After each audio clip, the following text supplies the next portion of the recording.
Something I struggled with my entire life was just wanting to learn, and I'm in a place where I want to learn more. So reading books is something that I'm definitely going to be doing during this 12-week process. It's something that I've been doing more and more. I think me and Nick and some of our athletes are actually going to start a book club, which is going to be exciting, and we can release the books that we're doing, and maybe we'll talk about it on here depending on the kind of feedback, but it's more for us. One of my goals when I'm getting really structured is always to read a chapter every night before I get to bed. But I think this one might be, I kind of want to get rid of Netflix and Prime Video and everything and just have YouTube and books. So even read books that are entertaining outside of just informative, right? Like actually read the Jack Reacher novels. I love the Jack Reacher novels, but I've never read one of them. I've had them read to me on Audible. You know what I mean? So like maybe I'll start doing that and like actually build like a sick bookshelf of like books that I have, because I love reading books. But like maybe have a couple that I'm reading at a time. And we just finished 3 Simple Steps. Highly recommend it. Trevor Blake. It's fantastic. I call it the Nick Stoops Brain for Dummies book. I've read this like once a quarter, every year for a long time. I listened to it on Audible, but it's like this guy who he sold like multiple pharmaceutical companies for over $100-200 million each time without hiring a single employee. It's really cool, but it's like it's like pretty much his biography. So it's all of his struggles and how he uses positivity in terms of like reframing things that come in, mapping out your words onto your tongue, and just being a positive person and not letting negativity in. How he uses meditation, or he calls it quiet time, to steal back 20% or 2% of his day where he just tries to turn his brain off. And how he uses intentions. Yeah, intentions. So like what your goals are for the future, and like writing them out every day and believing them and like visualizing them and like having all this stuff in place. And I've done this for 12 weeks before, and I always kick myself in the ass because for some reason I stop, and I never should stop. But like when I was doing this stuff for 12 weeks, like you saw a lot of those intentions like starting to be mapped out in real life, and you felt really good taking quiet time every morning and all this stuff, and then life just gets in the way.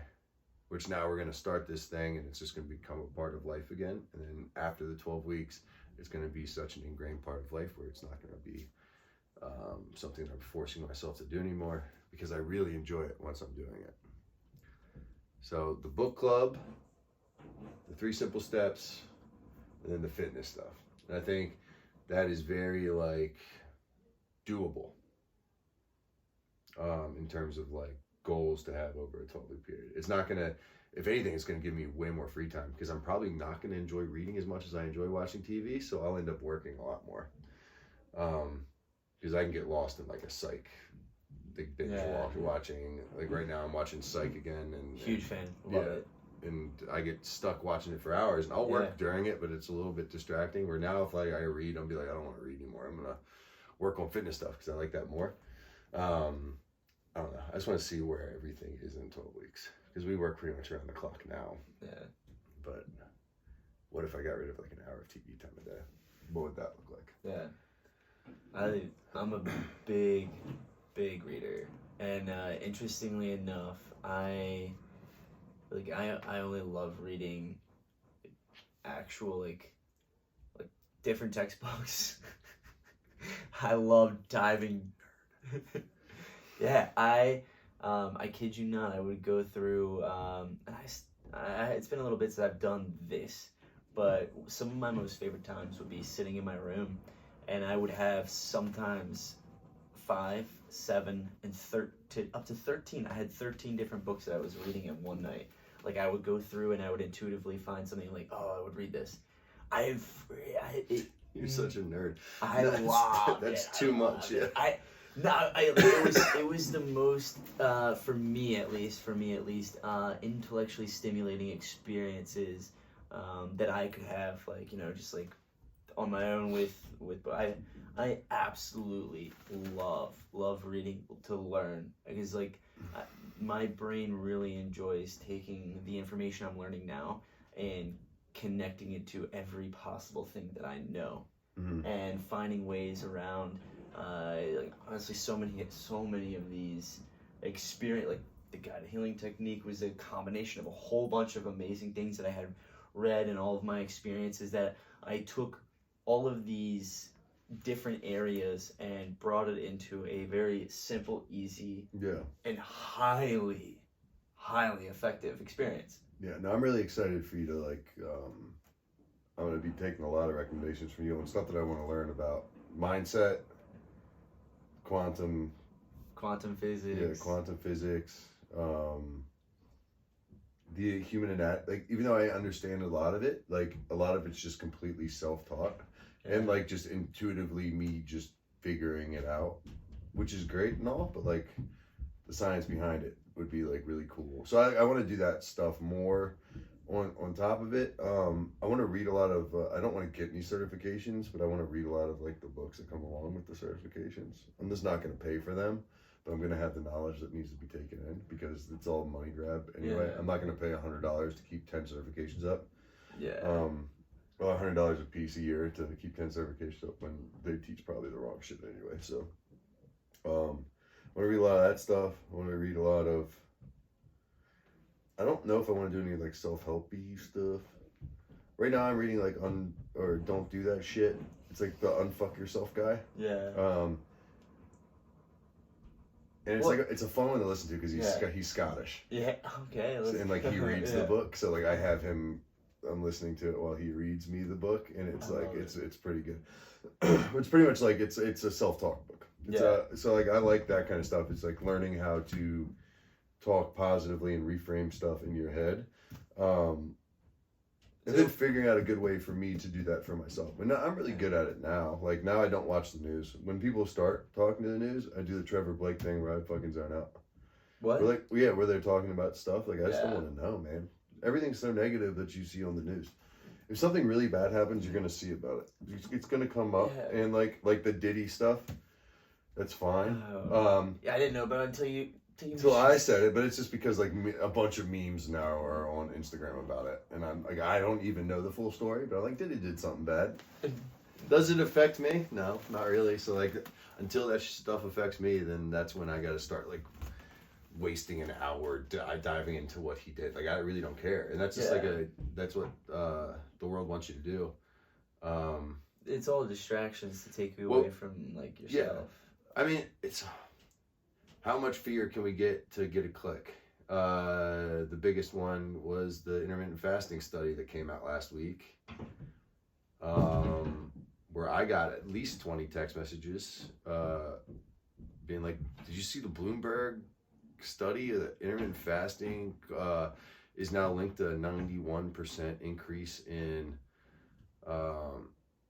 heart-related deaths or something along those lines? And then I was like, and I was riding with my mom in the car, and she brought it up to me, and I was like, Mom, bring it up and read it to me, because I was driving somewhere. It was like an hour away with her. And she was like, read it to you. And I was like, that's for clicks. Intermittent fasting is literally linked to like the lowering of the biggest 4 causes of heart disease. So like, it's wrong. So like, I want to like it know enhances autophagy, which is cell cleaning, which actually helps prevent. Eating less makes you live longer. It stops it's like it can fix diabetes, which is another one with heart disease. It actually helps clear out the like plaque and things like that if you fast for a long amount of time. It enhances like your own stem cell production at certain points too. But how about this? Like, if that was true, 91%, how much of this population would be gone? Yeah, it's true. How much of this population actually has been doing intermittent fasting for how many years? Yeah. Where are they? They're all healthy. Yeah. As a rule of thumb, the less you eat, the healthier you normally are, as long as you're not like malnourished. Societies that eat less live longer. And it's just a fact. They get less sick. They're less obese. They eat less shit because they don't have it available. It's like all of this stuff is like, so I was like, Mom, let's read through it. So I read through it, and then like once we stopped, I read through it more by myself, and I like clicked into the studies. So there was no study for this this hit. It was like based off of a presentation to try and get a study done. But the American Heart Association fucking put this on, and it was out of 20,000 people was the sample size. Out of that, 400 and something of them, I can't remember off the top of my head, were the ones that were part, or that ate in an 8-hour feeding window. Out of that 400, or that 400, the calories that they were claiming was impossible for them to be eating. So they either weren't. Most of them like self-reported. It's all self-reported. So it's like LOL. Yeah. So they're literally leaving food out. So they're either not telling you what they ate, or they're embarrassed to tell you what they ate, or they're not calculating it right. So that's wrong. Guesstimating. And then there was out of that 400, 40 something of them died within like I think it was like a 10-year period or a 20-year period, which means that they were in very bad health to begin with. Wait, hold on. A 10 to 20-year period.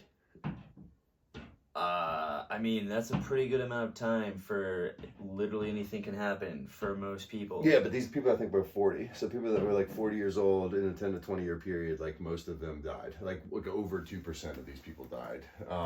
Or 20% of these people died, which is when you spend 40 years putting yourself in a situation, another few more, like you're only going, there's only one trajectory you're on. It's not like you were healthy. You're like, oh, let me try this. Yeah, no, and then I died. Yeah, so it's like they maybe started fasting later to fix their health problems, which is not the way that works. It definitely can help, but like if you're, and I think a lot of them are smokers too. So like it's just a bunch of shitty data, and not even really data. And then they were just like, oh, 91%. I don't even know where 91% came from, but like. Well, the fact that the American Heart Association puts that as a title, and it got so much out of like all these people that don't even do fitness to be like, oh, Alex fast, let's send that to him to show him that he's wrong. Actually, it's like the negativity drives the market. And well, it's let's actually reverse. This is actually a great point. Let's reverse engineer this. I'll tell you where the 91% came from, because most research that is done now is not done to investigate hypothesis. It's done to prove something. So they start with the end goal that they want to prove, work backwards, and take out anything that doesn't fit the narrative. Yeah. And I know this because of how many research articles, textbooks, and one of my favorite things, ready for this? One of my favorite things to do with all these textbooks was to go deeper into all the resources. I will get super excited. Oh, I love because I'm like, oh my god! Like I was like, there's more information around this, and like it'd be more specified around specific things. I'd be like, oh, I definitely want to read more about this. So I'd go to see all of the different resources around that, and I would read them all, and I'm like, most of these aren't really actually investigating something. It's more of like they're clearly trying to like prove something, and it's easy. Not science. Yeah, it's easy to tell because if there's a specific end goal that is being promoted and not shared, there's a difference. When a discovery is found, they are telling you, we found this, not, oh my god. There are two different, one, there's no emotion, it is purely objective. Yeah. Because they were doing the research, essentially kind of like what I'm doing, with like, I'm going to do this research on myself, to see what the results are and understand that. And then from there, boom, repeat to continue. Or if that set of data will give me more information to then narrow down or, really focus on a specific goal. Whereas a lot of times the research is done to prove something, to sell something, to disprove something, and it's not necessarily done for investigative purposes, more so for instigative purposes. Yep. No, it's the world we live in is how can I get clicks? And doesn't matter who they step on or what they, because now there's a group the mass majority of the people that saw that headline just took it as a fact because it says American Heart Association under it, because they know no one's going to read it. Did no research to corroborate it, and it's literally the most irresponsible use of fucking power, because it's just driving fear to people away from a diet that actually is really good to improve health markers, and it's done by the American Heart Association. Yeah. Well, it's so now people are stopping fasting, yeah. and I'm not saying that it's the best thing for heart health or health at all, but it's been a huge marker in terms of like how I can stay in shape in an eating pattern that is healthy for me, and to have that many people be turned off from this thing and not try it because they think that the American Heart Association actually did a study that shows this is fucking egregious. So actually I did it. It's infuriating. Yeah. Heart disease is a major claim. Yeah. It's not saying leads to weight gain. Well, or could make you a health. It says is shown to, and there is no fucking study behind it. It infuriates me a little bit. Honestly, it's the same. It's like everybody has seen shows with lawyers that literally will just blurt something knowing that the jury cannot unhear it. Yeah, I withdraw, Your Honor. Yeah. Oh, yeah. Oh, no. Yeah. Yeah, it's like, like politicians making whatever claims knowing they don't need to prove it because it's everyone else's job to disprove it, and knowing like you can't unhear these things. And when it's done in a way that, triggers an emotional response like fear,